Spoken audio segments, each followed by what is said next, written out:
শান্তি। প্রচুর গরম বন্ধুরা, প্রচুর গরম। তারপর এই বৃষ্টি অনেক ডেকে ডেকে নেমেছে আজকে। একটু বসলাম, জানো তো, কাজ তো হতেই থাকবে। মেয়েদের আর কাজের শেষ আছে বলো না? স্বাধীনতা আছে, একটু নিজের মতো করে সময় কাটাবো।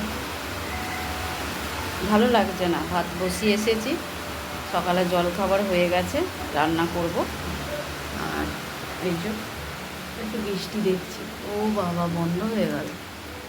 ওই এই রকম বৃষ্টি হচ্ছে, একটুখানি হয়ে আবার বন্ধ হয়ে যাচ্ছে। গরম কমার জায়গায় উল্টে বাড়ছে।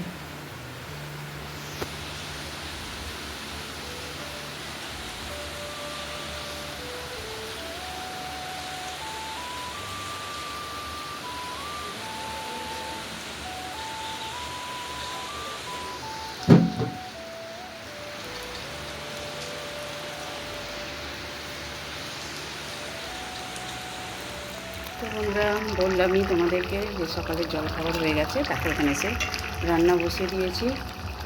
আজকে করছি অনেক দিন পর একটু ডাঁটা আলু বড়ি বেগুন দিয়ে তরকারি।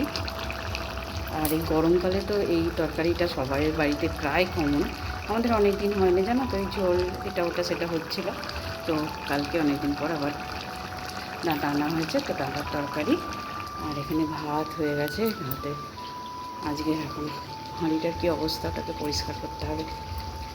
আসলে আনাজ কাটছিলাম, মানে সবজি কাটতে বসেছিলাম, সেই সময় ঢাকা ছিল, আর উঠলে পড়ে গিয়ে এরকম হয়ে গেছে। তো যাই হোক, একা হাতে করছি সমস্তটা, আর শরীরটাও তেমন জুত নেই, এই জন্য একটু ওলট পালট হয়ে যাচ্ছে। আর এখানে তাকে একটু কুমড়ো ভাজবো, মিষ্টি কুমড়ো, এটা ভাজবো। কালো ভেজেছিলাম, তো শাশুড়ির ভালো লেগেছিলো, তাই জন্য আজকেও ভাজবো। এখানে দেখো ইন্ডাকশানে ডালটা সেদ্ধ করতে বসিয়ে দিয়েছি।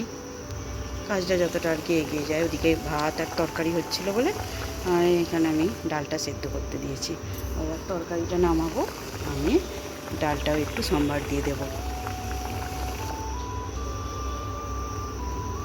এখনও কিছু আম পড়ে আছে, পচ ধরে যাচ্ছে, ফ্রিজে রাখিনি। কিছুটা ফ্রিজে ছিল, সেগুলো আস্তে আস্তে খাওয়া হলো, আর এই একটু বাইরে পড়ে আছে।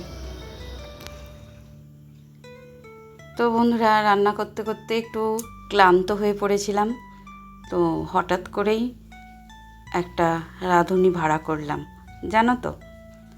ওনার খুব রান্না করার ইচ্ছে, উনি চা খুব ভালো করেন। তো আজকে বললো, মা বলো আমাকে কি রান্না করতে হবে। তো দেখো, ডালটা বাকি ছিল, উনি কিন্তু আজকে টকের ডালটা করছেন। তবে হ্যাঁ, আমি বলে বলে দিচ্ছি, আর খুব আগ্রহ নিয়েই করছে। সত্যি কথা বলতে, আমার মেয়ে নেই, তো ছেলেরাই বাদ থাকবে কেন, ছেলেদেরকেও ঘরের কাজ শিখিয়ে দিই, কারণ ওদের নিজেদের জন্য ভবিষ্যতে কাজে লাগতে পারে, তাই না? অনেক সময় কাজের সূত্রে, পড়াশোনার সূত্রে ছেলেদেরকেও রান্না করে খেতে হয়। যেমন মেয়েরা ঘর আর বাইরে সমানতালে সামলায়, ছেলেরাও পারে সব কিছু একসাথে সামলাতে। এখন কিন্তু সবই সম্ভব। আগেকার যুগের মতো নেই যে ছেলে মানেই শুধু বাইরের কাজ করবে আর মেয়ে মানেই শুধু ঘরের কাজ করবে। এখন কিন্তু ছেলে মেয়ে উভয়ই ঘর এবং বাইরে সামলাতে দক্ষ। তাই চেষ্টা করি আমিও, যাতে আমার ছেলেরাও সমান তালে ঘর আর বাইরেটা সামলাতে পারে। তবে হ্যাঁ, এসব জিনিসের আবার আগ্রহ থাকতে হয়, কারণ আমার বড় ছেলের মধ্যে এসব আগ্রহ নেই। মানে রান্না বান্না করব বা চা করব বা ঘরের কাজ শিখব, এরকম কোনো আগ্রহর মধ্যে দেখি না। তবে এই ছোট ছেলেটার মধ্যে একটু আগ্রহ আছে, তো যখন আছে তো একটু শেখাতে আপত্তি কী। তো আমি ওকে বলে বলে দিচ্ছিলাম, ও কিন্তু সত্যি কথা বলতে খুবই আগ্রহের সাথে কাজটা করছিল। আর পুরোটাই কিন্তু আমি যেমন বলেছি ও তেমনই করেছে, আর ডালটা খেতে কিন্তু খুব সুন্দর হয়েছিল। তো এইভাবেই শিখবে। আর একটু যে কাজ করে না, তাদের একটু প্রশংসা করলে তার কিন্তু কাজের প্রতি আগ্রহ বাড়ে। যেমন আমরাও চাই একটু কেউ প্রশংসা করুক। অবশ্য এটা সবসময় সম্ভব হয় না। তো যাই হোক, ওখানে রান্না কাজ কমপ্লিট করে কিছু জামা কাপড় ভেজানো ছিল, সেগুলোই কাচতে চলে এসেছি বাথরুমের মধ্যে। কেচে নেব। ওয়াশিং মেশিনে আজকে আর দিইনি, কারণ কয়েকটাই ছিল, আমারই নাইটি ছিল, শাড়ি ছিল, সেগুলোই আর কি। তো যেটা বলছিলাম বন্ধুরা, কাজ কিন্তু সবাইকেই শিখে রাখা দরকার, তাই না বলো?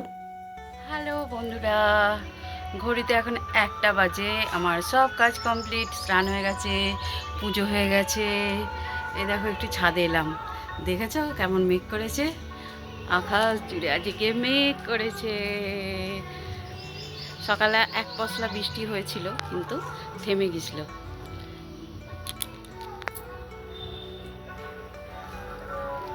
কোথাও কালী পুজো আছে, মা কালীর গান চলছে, কি সুন্দর আকাশ ডাকছে, কি সুন্দর লাগছে।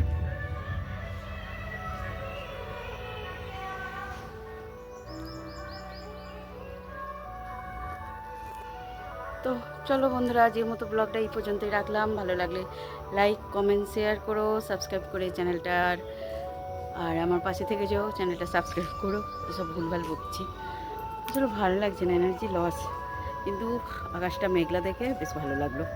তো চলো বন্ধুরা, ভালো থেকো সকলে, দেখা হবে আবারও নতুন ব্লগে। ততক্ষণের জন্য সকলে ভালো থেকো, সুস্থ থেকো, টাটা।